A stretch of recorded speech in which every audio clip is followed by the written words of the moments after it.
Guys, আজকে আমি তোমাদের দেখাবো মিনি কিচেনের বিহাইন্ড দ্য সিন। পিছনে আসলে কি কি অঘটন ঘটে এগুলো আজকে তোমাদের মাঝে তুলে ধরবো। আর এখানে আর কি আমি একটু শুরুতেই দেখিয়ে নিচ্ছি আমি কি কি আর কি মিনি কিচেনের জন্য নতুন কি কি কিনলাম।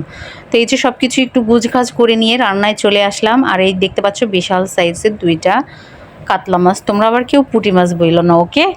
আর এই যে মোস্ট ইম্পর্টেন্ট যেটা হলো সেটা হলো আগুন জ্বালানো। আর দেখতেই পাচ্ছ আগুন জ্বালাতে গিয়ে আমার হাতের অবস্থা খুবই বাজে।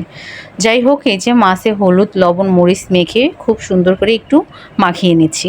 এবার এটা ভেজে নেব। তো এখানে কড়াইতে আমি তেল আগেই দিয়ে দিলাম, তেলটা গরম হয়ে গেছে, মাছগুলো খুব সুন্দর করে ফ্রাই করে নেব। কিন্তু কথা হলো, তোমরা আমার ভিডিও যে দেখো তোমরা কেন লাইক কমেন্ট করো না বলো তো?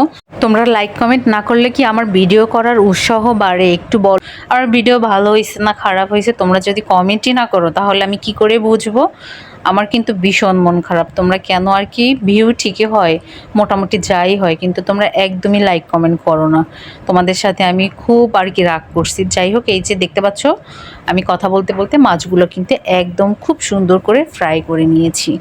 তো মাছগুলো খুব সুন্দর করে ফ্রাই করে নেয়ার পর এবার আমি ভাজি বসিয়ে দেব। এখানে আমি চিংড়ি মাছ দিয়ে আজকে মিনি কিচেনের পরোটার জন্য ভাজিটা করে নিচ্ছি। আর এখানে বোম্বাই মরিচ দিয়ে দিলাম ফ্লেভারটা খুব সুন্দর আসার জন্য।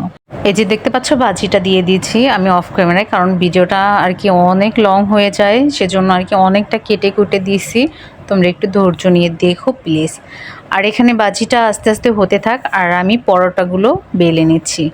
তো এখানে আমি বেশি একটা নিব না, 4 পিস পরোটা নিলাম। আর এই যে দেখতে পাচ্ছ খুব সুন্দর করে আর কি বেলে পরোটা চৌকা করে আর কি শেপ দিয়ে নিলাম। তো পরোটাগুলো খুব সুন্দরই হয়েছিল মাশাল্লাহ। এই যে আমি একটু বেলে নিচ্ছি আমার পরোটা, আর কি এর থেকে বেশি আর কি বড় করব না, কড়াই যেহেতু ছোট মিনি কিচেনের জন্য এটাই পারফেক্ট। এই যে দেখতে পাচ্ছ একটু উল্টে পাল্টে ভেজে নিচ্ছে। আর দেখো কি সুন্দর ফুলে উঠছে, ওয়াও, এত সুন্দর ফুলে উঠছে আমি তো আর কি ভাবতেই পারিনি। যাই হোক, আর কি কেন বললাম যে মিনি কিচেনের বিহাইন্ড দ্য সিন দেখতেই পাবে, ওয়েট করো, অপেক্ষা করো, দেখতে পাবে। ভিডিওটা যদি কেটে নাও তাহলে কিন্তু দেখতে পারবে না, মিস হয়ে যাবে। আর এই যে দেখতে পাচ্ছ পরোটা আমি কিন্তু একটা ভেজে নিলাম খুব সুন্দর করে। আর এই যে আমার বাজি হয়ে গেছে, আমি এখান থেকে একটু দ্রুত করে নিলাম। এই দেখো, এই যে বললাম না কেন, এই দেখো এই উল্টাতে গিয়ে পরোটাটা পড়ে গেল। এটা আর কি প্রায় কিন্তু হয়, শুধু যে পরোটা এটা না, মাঝে মাঝে অনেক কিছুই অঘটন ঘটে যেগুলো তোমাদের সাথে তুলে ধরি না। আর এই যে দেখো তেল কোন দিক তাকাইয়ে যে আমি ঢালতেছিলাম আল্লাহ জানে পড়ে গেছে। যাই হোক, তা পড়ে গেছে।